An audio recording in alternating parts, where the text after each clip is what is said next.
I just found a strategy that will help you break 80 without any swing changes, without going to the range, and it's as easy as 1, 2, 3. Let me show you how it works.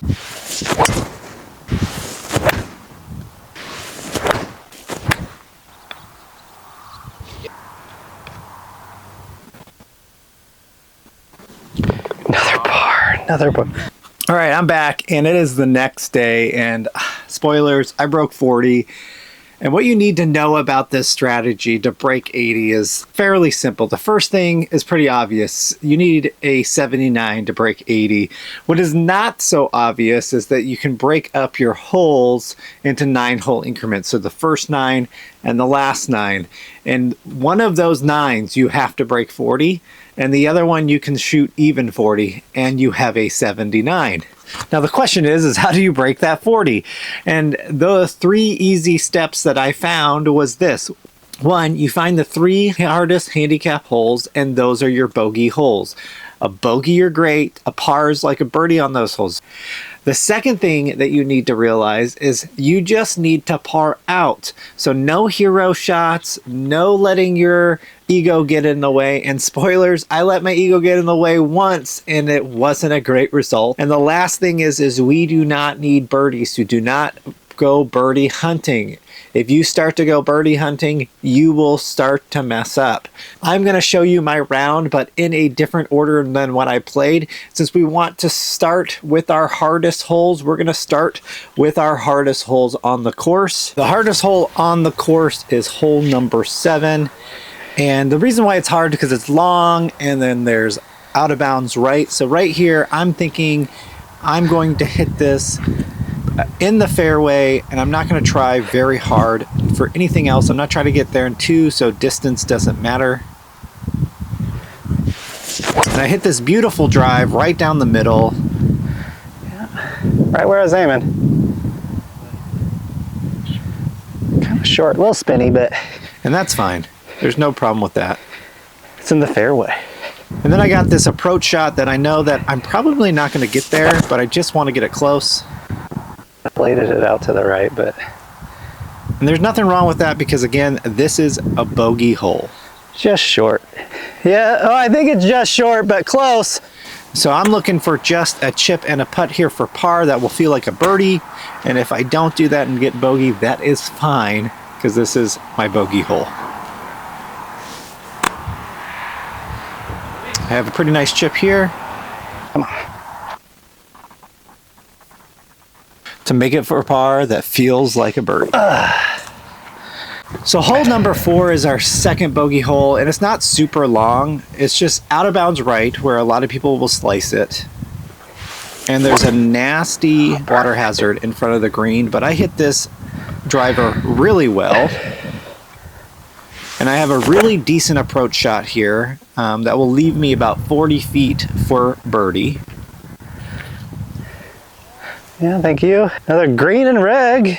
And this is one of the putts that, like, I thought I had the line. I thought if I got it right to the tip of the hill that it would just roll down, and it just didn't go. But it's fine because it is my bogey hole. So if I par this, if I drain this about 10-footer, I'd get par, which would feel like a birdie. But I miss it, and I have a tap-in bogey on this hole, which is fine because this is my bogey hole, so that bogey feels like a par. 2 bogeys on this hole. Hole number 2 is the 3rd hardest hole on this course, and it is our last bogey hole. So again, I'm shooting for bogey here. This is actually the first time I hit my driver on the course today, and this is what happens.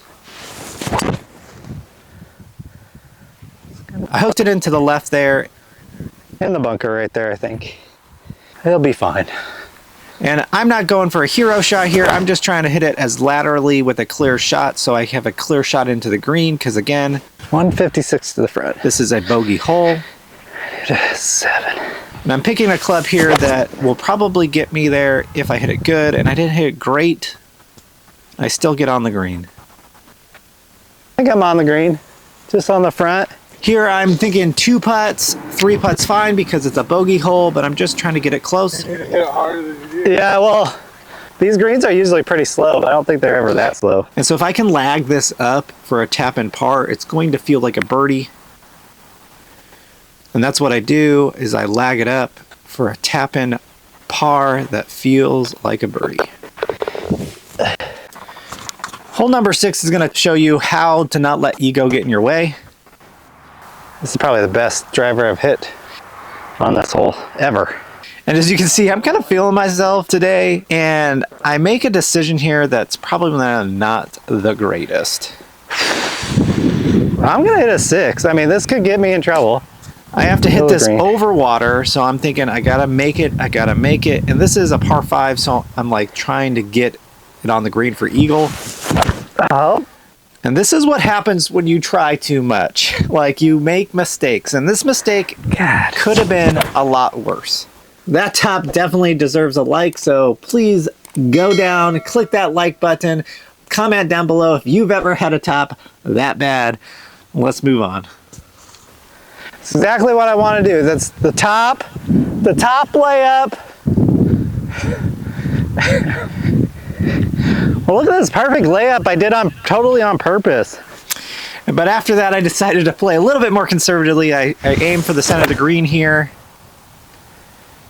Pulled it a little bit. Thank you. And I have a great opportunity for birdie here. But again, if this doesn't fall, that's fine. We're just shooting for pars. And I pulled it like right off the club face.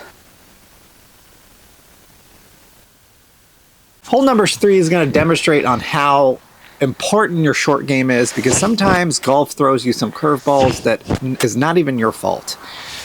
I hit a perfect drive down the center of the fairway. That's the one. Perfect position for my approach shot. Right where I was aiming. To this approach shot that I didn't hit perfectly, I just kind of thinned, but it shouldn't have got a result like this.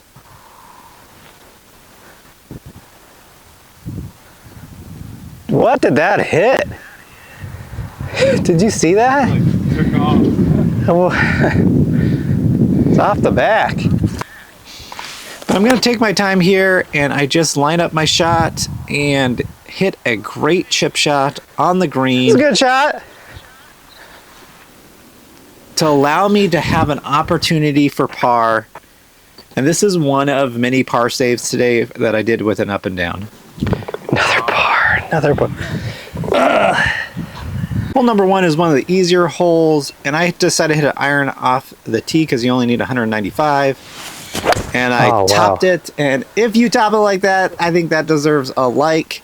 I could have gone for the green here, but I decided to take my medicine and just say this is a bogey of a hole. Hit a really great shot here, and then I have about 60 yards for my approach. And another really decent shot. This is example of not playing hero shots, and look what I did. Get in there. Nice par save, man. Another up and down for par. And we move on to the next hole. Hole number 5 is one of the par 3s, and it's a longer par 3, and I can't believe it's not a harder hole on our list because of the length. I hit this kind of thin. I think it's going to be short because I kind of thin, but just on the front of the green. And I got a pretty long putt here, but I don't put a perfect stroke on it, and I leave it out right about 10 feet. And I even thought that was not a great putt. Great speed. But I really felt like I had the line here, and I hit a confident putt to 3 putt for bogey. I was like, oh, that's in. Another par. Nice. Hole number 8 is our second to easiest hole. If you hit a great approach shot, because this is a par 3, and this is my approach shot on this hole. Pretty much shanked it to the right, and I have about 60 feet to the green, about pin high. And I was frustrated, but I just refocused, and I was like, I just need 50 yards, so I'm doing my 50-yard swing here. I didn't even hit that last shot, not trying for anything. And this is a beautiful chip shot to about 5-6 feet. That was a great shot. Exactly what I wanted. And so I just line up my putt. This is for par. Second easiest hole, just remember that. And I drain it for par. So hole number 9 is the easiest hole on the course, and it happens to be my last hole, and I'm sitting at a 34, so if I get a par, I will shoot a 38. That's hammered. And if I shoot a bogey, I'll get a 39, so I'm going to break 40.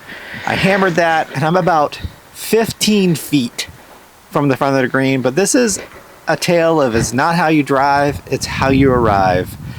Because I do this horrible chip. Come on, Matt. To this okay bump and run to about 3 feet. There you go. To a putt that I pull right off the club face. I pulled it. As soon as I hit it, I pulled it. To a tap-in bogey. Freaking almost drive the green and I bogey. So there you have it. My score is 39 on these 9 holes, which means I successfully broke 40. Could I have shot a 38 today? Absolutely. But this strategy proves that you do not have to play perfect golf to break 80. By identifying your bogey holes, making sure you hit par on all the other ones, do not birdie hunt. It will take the pressure off your golf game to help you achieve your goals. And believe me, if I can do it, pretty much anybody can do it. Now go ahead and try this strategy out yourself on the course. If it helped you, please give this a like. Maybe comment down below what you scored over 9 or 18 holes. And maybe next time I'll see you out on the golf course. And until next time, make golf your project, and I'll see you next video.